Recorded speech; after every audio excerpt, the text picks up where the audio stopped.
Hi hello friends, ನಿನ್ನ ಜೊತೆ ನನ್ನ ಕತೆ ಧಾರಾವಾಹಿಯ ಇಂದಿನ ಸಂಚಿಕೆಯಲ್ಲಿ ಏನಾಗುತ್ತೆ ಅಂತ ನೋಡೋಣ. ಅದಕ್ಕಿಂತ ಮುಂಚೆ ನಮ್ಮ ಚಾನಲ್ಗೆ ಈಗಲೇ ಸಬ್ಸ್ಕ್ರೈಬ್ ಆಗಿ, ಹಾಗೆ ಈ ಸೀರಿಯಲ್ ನಿಮ್ಗೆ ಇಷ್ಟ ಇದ್ದರೆ ಒಂದು ಲೈಕ್ ಕೊಡಿ. ಇಲ್ಲಿ ಶ್ರವಣ್ ಅವರು ತುಂಬ ಭಾವುಕರಾಗಿ ಮಾತಾಡ್ತಾ ಇದ್ದಾರೆ.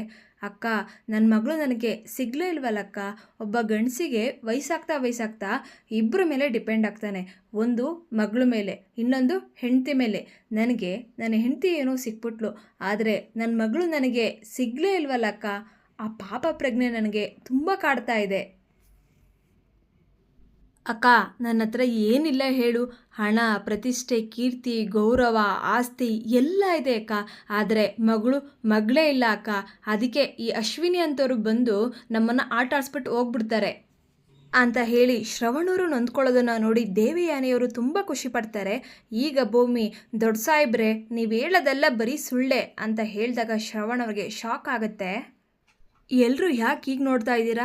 ದೊಡ್ಡ ಸಾಹೇಬ್ರೆ, ಮಗಳು ಅಂತ ಸುಳ್ಳು ಹೇಳ್ಕೊ ಬಂದಿದ್ದ ಅಶ್ವಿನಿನ ನೆನೆಸ್ಕೊಂಡು ಅಳ್ತಾ ಇದ್ದೀರಾ. ಆದರೆ ನಾನೇ ಮಗಳು ಅಂತ ಬಂದಿರೋ ಭೂಮಿನ ಮರ್ತೋಗ್ಬಿಟ್ರಾ? ಇದೇ ಅಲ್ವಾ ತಮಾಷೆ ಅಂದರೆ? ದೊಡ್ಡ ಸಾಹೇಬ್ರೆ, ಜನ್ಮ ಕೊಟ್ಟರೆ ಮಾತ್ರ ತಂದೆ, ಇಲ್ಲ ಅಂದರೆ ತಂದೆ ಅಲ್ವಾ ಅಂತ ವಕೀಲ ಸ್ಟೈಲಲ್ಲಿ ವಾದ ಮಾಡ್ತೀರಾ? ಇದೇನಾ ನ್ಯಾಯ ಅಂದರೆ? ಹಾಗಾದರೆ ನಾನು ನಿಮ್ಮ ಮಗಳೇ ಅಲ್ವಾ ಅಂತ ಭೂಮಿ ನೊಂದ್ಕೊಂಡು ಹೇಳಬೇಕಾದ್ರೆ ಶಾರದಾ ಅವ್ರು ಬಂದು ಭೂಮಿ ಕೈನ ಹಿಡ್ಕೊಂಡು ಶ್ರವಣವ್ರ ಕೈ ಮೇಲೆ ಇಡ್ತಾರೆ. ಇದನ್ನು ನೋಡಿ ಎಲ್ಲರೂ ಒಂದು ಕ್ಷಣ ಗಾಬರಿ ಆಗ್ತಾರೆ. ಶಾರದಾ, ಏನು ಹೇಳಕೊಟ್ಟಿದ್ಯಾ ನೀನು? ಭೂಮಿನ ಮಗಳು ಅಂತನಾ? ಇದನ್ನು ನೋಡಿ ದೇವಯ್ಯನೆಯವರು ಶಾಕ್ ಆಗ್ತಾರೆ. ಈಗ ಸಂಗೀತ ಅವರು, ಶ್ರವಣ, ನೀನು ಅಳೋದನ್ನು ನೋಡಿ ಸಂಗೀತಗೆ ಏನೋ ಹಳೆ ನೆನಪಾಗಿರ್ಬೇಕಣೋ, ಅದಕ್ಕೆ ನೋಡು ನಿನ್ನ ಕೈ ಮೇಲೆ ಭೂಮಿ ಕೈಯನ್ನು ಇಟ್ಟು ಇವಳೆ ನಮ್ಮ ಮಗಳು ಅಂತ ಹೇಳ್ತಾ ಇದ್ದಾಳೆ. ನೀನು ಅಳೋದು ನೋಡಿ ಶಾರದಾಗೂ ತುಂಬ ಬೇಜಾರಾಗಿರುತ್ತೆ ಕಣೋ, ಅಳ್ಬೇಡ.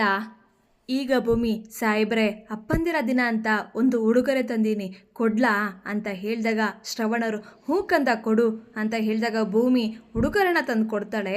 ಅದನ್ನು ನೋಡಿ ಶ್ರವಣರು ಪ್ರೀತಿಯಿಂದ ನೋಡ್ತಾ ಇರ್ತಾರೆ. ಆಗ ಭೂಮಿ, ಯಾಕೆ ಸಾಹೇಬ್ರೆ, ಇಷ್ಟ ಆಗಲಿಲ್ವಾ? ಇಲ್ಲ ಕಂದ, ಖುಷಿನಲ್ಲಿ ಮಾತೇ ಬರಲಿಲ್ಲ ಅಂತ ಹೇಳಿ ಭೂಮಿ ತಲೆನ ಸವರ್ತಾರೆ. ಕಂದ, ಸಾರಿ ಕಣು, ನೀನು ನನ್ನ ಮಗಳು ಅಂತ ಹೇಳಿದ್ಮೇಲೂ ನಾನು ನಿನ್ನ ಮರೆತು ಅಳ್ತಾ ಇದ್ದೆ. ಸಾರಿ, ಗಿಫ್ಟ್ ಕೊಟ್ಟಿದ್ದಕ್ಕೆ ಥ್ಯಾಂಕ್ಸ್. ಈ ಕಡೆ ಅಜ್ಜಿಯವರು ಬಾಳೆಹಣ್ಣು ತಿಂತಾ ಇರ್ತಾರೆ. ಆಗ ಸಂಗೀತ ಅವರು, ಅತ್ತೆ, ನನ್ನ ಸೊಸೆ ಹೇಗೆ ಅಡುಗೆ ಮಾಡ್ತಾಳೆ ಗೊತ್ತಾ? ಅವಳ ಕೈಯಲ್ಲಿ ಏನೇ ಮಾಡಿದ್ರು ಅಮೃತ ಥರ ಇರುತ್ತೆ. ಅವಳು ಪಾದರಸ ಥರ ಅಡುಗೆ ಮನೆಯಲ್ಲಿ ಆ ಕಡೆಯಿಂದ ಈ ಕಡೆಯಿಂದ ಆ ಕಡೆ ಓಡಾಡ್ತಾ ಇರ್ತಾಳೆ ಅಂತ ಹೇಳಿದಾಗ ಅಜ್ಜಿಯವರು, ಹೌದಾ, ಹಾಗಾದರೆ ಹೋಗಿ ನಾನು ಅವಳನ್ನು ನೋಡ್ಕೊಂಬರ್ತೀನಿ ಇರು ಅಂತ ಅಡುಗೆ ಮನೆ ಕಡೆ ಬರ್ತಾ ಇರ್ತಾರೆ. ಅಜಿತ್ ಅವರು ಬಂದು ಭೂಮಿನ ತಬ್ಕೊಂಡ್ಬಿಡ್ತಾರೆ.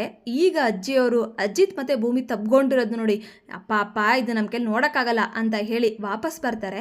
ಇದನ್ನು ನೋಡಿ ಭೂಮಿಗೆ ತುಂಬ ಕೋಪ ಬರುತ್ತೆ. ಈಗ ರೂಮಿಗೆ ಬರ್ತಾಳೆ. ಏನು ಸಾಹೇಬ್ರೆ, ನಿಮ್ಮನ್ನು ನೀವು ಏನಂತ ಅನ್ಕೊಂಡ್ಬಿಟ್ಟಿದ್ದೀರಾ? ಅಡುಗೆ ಮನೆಗೆ ಬರ್ತೀರಾ, ತಬ್ಕೊತೀರಾ, ಮುತ್ಕೊಡ್ತೀರಾ, ನಿಮ್ಮನ್ನು ನೀವು ಏನಂತ ಅನ್ಕೊಂಡ್ಬಿಟ್ಟಿದ್ದೀರಾ? ಆಗ ಅಜಿತ್ ಅವರು, ನಾನೇನು ನಿನ್ನ ತಬ್ಕೊಳ್ಳೋದಕ್ಕೆ ಕಾಯ್ಕೊಂಡು ಕೂತಿದ್ದೀನಿ ಅಂತ ಅನ್ಕೊಂಡಿದ್ಯಾ? ಯಾವೋ ಒಂದ್ಸಲ ತಬ್ಕೊಂಡ್ರೆ ನಿನ್ನೇನು ಅಪ್ಸರೆ ಅಂತ ಅನ್ಕೊಂಡ್ಬಿಟ್ಟಿದ್ಯಾ? ಮೀನಾ ಅಜ್ಜಿ ಬರ್ತಾ ಇದ್ರು, ಅವರಿಂದ ನಿನ್ನನ್ನು ಕಾಪಾಡೋದಕ್ಕೆ ತಬ್ಕೊಂಡೆ ಅಷ್ಟೇ ಅಂತ ಹೇಳಿದಾಗ ಭೂಮಿ, ಅವರಿಂದ ನನ್ನನ್ನು ಕಾಪಾಡೋದಕ್ಕೆ ಸಾವಿರಾರು ದಾರಿ ಇದೆ, ಹಾಗಂತ ಬಂದು ನೀವು ನನ್ನನ್ನು ತಬ್ಕೊಬೇಕಾ ಅಂತ ಹೇಳಿ ರೂಮಲ್ಲಿ ಜಗಳ ಆಡ್ತಾ ಇರ್ತಾರೆ. ಈಗ ಇಲ್ಲಿಗೆ ಶ್ರವಣರು ಮತ್ತು ನಚಿಕೇತವರು ಬರ್ತಾರೆ. ನೋಡು ಮೈದು, ನಾನು ಅಡುಗೆ ಮನೆಯಲ್ಲಿ ಸೊಪ್ಪು ಸೋಸ್ಬೇಕಾದ್ರೆ ಬಂದು ನನ್ನ ತಬ್ಕೊಂತಾರೆ ಅಂತ ಹೇಳಿದಾಗ ಅಜಿತ್ ಅವರು, ಅದರಲ್ಲಿ ಏನು ತಪ್ಪಿದೆ? ಮೀನಾ ಅಜ್ಜಿ ಬರ್ತಾ ಇದ್ರು, ಅವ್ರನ್ನ ದಿಕ್ ತಪ್ಸೋಕ್ಕೋಸ್ಕರ ತಬ್ಕೊಂಡೆ, ಏನು ತಪ್ಪು ಅಂತ ಹೇಳಿದಾಗ ನಚಿಕೇತವರು, ಏನು ತಪ್ಪು? ಮೊದಲೆಲ್ಲ ರೋಮಿಯೋ ಜೂಲಿಯಟ್ ಥರ ಓಡಾಡ್ತಾ ಇದ್ರಲ್ಲ, ಅವಾಗೇನೂ ಆಗಲಿಲ್ವಾ ಅಂತ ಹೇಳಿದಾಗ ಶ್ರವಣವರು, ಸರಿ ನಿಮ್ಮ ಜಗಳ ಎಲ್ಲ ಆಗಿದೆಯಾ, ಬನ್ನಿ ನಿಮಗೆಲ್ಲ ಏನೋ ಒಂದು ತೋರಿಸ್ಬೇಕು, ಕೆಳಗಡೆ ಹೋಗೋಣ ಅಂತ ಹೇಳಿ ಭೂಮಿ ಮತ್ತು ಅಜಿತ್ ಅವ್ರನ್ನ ಕೆಳಗಡೆ ಕರ್ಕೊಂಬರ್ತಾರೆ. ಇಲ್ಲಿ ಶ್ರವಣ್ ಅವರು ಟೆಂಪೋ ತುಂಬ ಬುಕ್ಕನ್ನು ತರಿಸ್ತಾ ಇರ್ತಾರೆ. ಈ ಬುಕ್ಕನ್ನು ಓಪನ್ ಮಾಡಿ ತೋರಿಸ್ತಾರೆ. ಆಗ ಭೂಮಿ, ಬುಕ್ಸು ಸಾಹೇಬ್ರೆ, ನನಗೋಸ್ಕರ ಇಷ್ಟೊಂದು ಬುಕ್ ತರಿಸಿದ್ರಾ ಅಂತ ಹೇಳಿದಾಗ ಶ್ರವಣರು, ಫಾದರ್ಸ್ ಡೇಗೆ ನೀನು ನನಗೆ ಗಿಫ್ಟ್ ಕೊಡ್ಬೋದು, ನಾನು ನಿನಗೆ ಗಿಫ್ಟ್ ಕೊಡಬಾರ್ದಾ?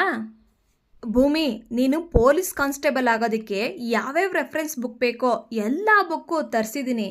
ಈ ಬುಕ್ಸ್ ಎಲ್ಲ ನಾನು ನಿನಗೆ ಕೊಡ್ತಾ ಇರೋ ಗಿಫ್ಟ್ ಭೂಮಿ, ಪೊಲೀಸ್ ಕಾನ್ಸ್ಟೇಬಲ್ ಅಂದಮೇಲೆ ನಮ್ಮ ರಾಜ್ಯದ ಬಗ್ಗೆ ಎಲ್ಲ ಗೊತ್ತಿರಬೇಕು, ಅದಕ್ಕೆ ಇಷ್ಟೊಂದು ಬುಕ್ ತರಿಸಿದ್ದೀನಿ ಅಂತ ಹೇಳಿದಾಗ ಭೂಮಿ, ಸಾಹೇಬ್ರೆ, ಈ ಬುಕ್ಸ್ನೆಲ್ಲ ನೋಡ್ತಾ ಇದ್ರೆ ನನ್ನ ಕೈ ಕಾಲು ನಡುಗ್ತಾ ಇದೆ ಅಂತ ಹೇಳಿದಾಗ ಅಜಿತ್ ಅವರು, ಇವತ್ತು ಕಾಲು ನಡುಗುತ್ತೆ, ನಾಳೆ ಕೈ ನಡುಗುತ್ತೆ, ನಾಡಿದ್ದು ತಲೆ ನಡುಗುತ್ತೆ, ಆಮೇಲೆ ಕಾನ್ಸ್ಟೇಬಲ್ ಅನ್ನೋ ಆಸೆ ಮಣ್ಣಲ್ಲಿ ಮಣ್ಣಾಗೋಗ್ಬಿಡುತ್ತೆ ಅಂತ ತಮಾಷೆ ಮಾಡ್ತಾರೆ.